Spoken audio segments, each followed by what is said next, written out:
This is my friend Eric, and I'm asking him some questions about. We're just talking about the Bible. So, you were saying something about Adventist class you took. Yeah. So when I was at Walla Walla College, I took a class that started out as the idea of the class and the name of the class was Atheism to Adventism, and it really started out at the human condition besides a God or without a God or a complete enmity between God and the human condition. And so what happens psychologically to a human that doesn't believe in God versus the path that it takes to get to full Adventism. And I think one of the greatest things that came out of that class was the psychological condition of worldview. And I think that the human psychology puts ourselves into this box that we look at the world, the kind of a clear box. We look at the world around us and we see the limited interactions we have with other people and worldviews, and develop a common worldview or a state of reality based on what we see and what our experiences are and our interactions with those around us.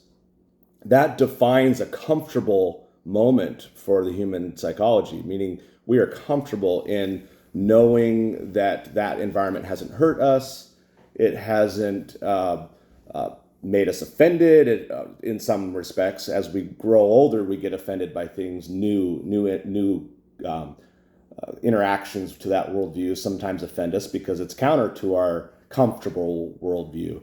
And so people... Wait, are you saying Christians get triggered? I say Christians invented the idea of being triggered. Yes. We got to try to grow out of that because... Yeah. But it's like, I think broke Christianity invented woke, liberalism. In a weird way, it's kind of... To a certain extent, yeah. Totally, I think it's a human condition at its it's heart. Human. It's a human condition to be triggered by something that's outside of your worldview. And so I think what we're seeing in the Christianity side of it is as you get into a comfortable worldview of what your beliefs are, you tend to rationalize why those beliefs are the beliefs that you have to maintain that comfortable nature.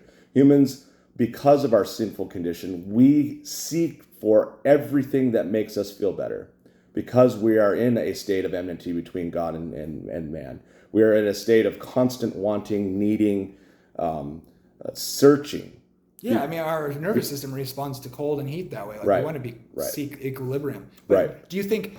Okay, so I listened to this one guy online. He was like a kind of a OSAS Baptist type, right? But I like his channel because he sees a lot of this as kind of unhealthy with the way Christians are, being so triggered and just blindly defending their position and like they're not really just seeking to live after Christ. But doctrine still matters, obviously. So it's a difficult thing to deal with, to not just be defending doctrines, but also like displaying the love of Christ. My opinion is, I've kind of developed this belief that, have you ever heard, there's this guy called his name's Jonathan Haidt or whatever, and he talks about this thing called the rider on the elephant. Have you heard of that? Mm-hmm. So I think it's like an old proverb or something, but it's like, so, and I tend to think this way, and it goes along with what you're saying. The analogy is that our reason is like a rider who's riding on the back of an elephant, and the elephant is our emotions, and to different greater and lesser extents, right? And we try to like control the elephant, right? But the reality is you can't totally fully control an elephant, although you're riding the elephant. You still have your reason. And so don't overanalyze what I'm saying. But the point is, it's so easy to not realize that you're really getting taken for a ride. And I actually think, I forget what you call it, like involuntary doxastic involuntarism or something, but it's the idea that a lot of times people like an idea, they choose it, and then they find reasons to believe it without realizing it, and then they convince themselves that they're using their reason. Yes. And so, like, obviously, to seek a balance is important, but instead of starting at a basis that is based on the topic of our belief, so Christ, right?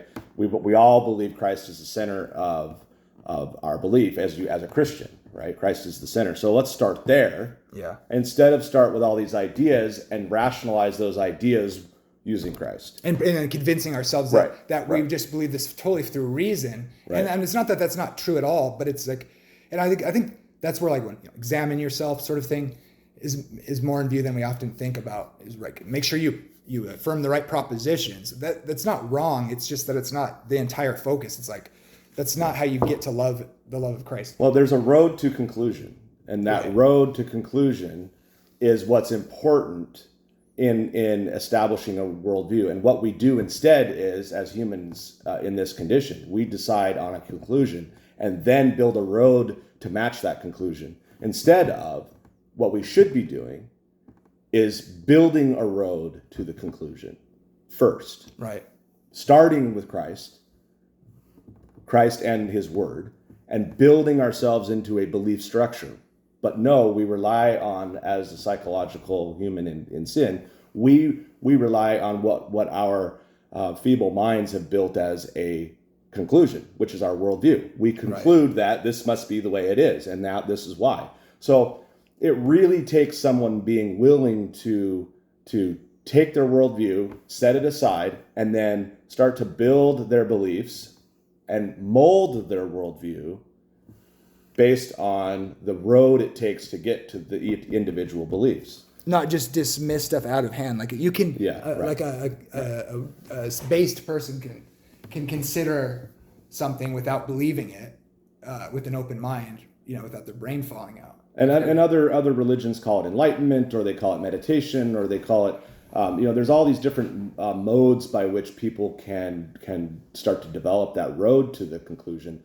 But what we get, though, is then we get this serious response with many people that when something challenges that worldview, it is an emotional response instead of a theological response or a response that is technical, a reasonable response, right? Yeah, and so. And everybody can struggle with that. I mean, I do. I do too. And so, but like, it just can be frustrating because it's like a battle. Because it's like everybody wants to point the finger and say, "Oh, you're just blindly defending your view. It's obviously wrong." Things like that. And it's like, well, I think it really takes a case for really truthfully looking at Christ. And I think most Christians who say, "Oh yeah, I'm a Christian," or I follow this set of beliefs because it's Christian based, right? You can say that it's a church because it's Christian based, but it really isn't following anything Christ ever did or anything ever he stood for, right? So I think we as human beings, we let our worldview supersede what truly Christ is.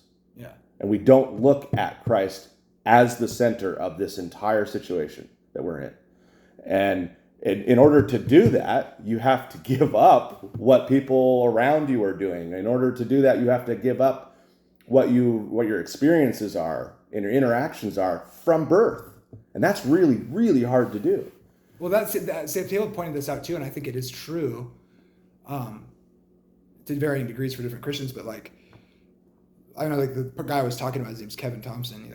He pointed out, and I would characterize it this way, that the people who are like the Southern Baptist types often point this out, and they're not totally wrong. This can be an issue, but it's like they find that they call it moralism sort of thing, which is problematic for various reasons. But the idea is like sometimes Christianity you can fool people into being fraudulent. In other words, they have all these skeletons in their closet, right? Mm-hmm. And so you're basically certain ways of that way is like you're driving yourself into the closet of living a fake front or something. And I think that can be a problem.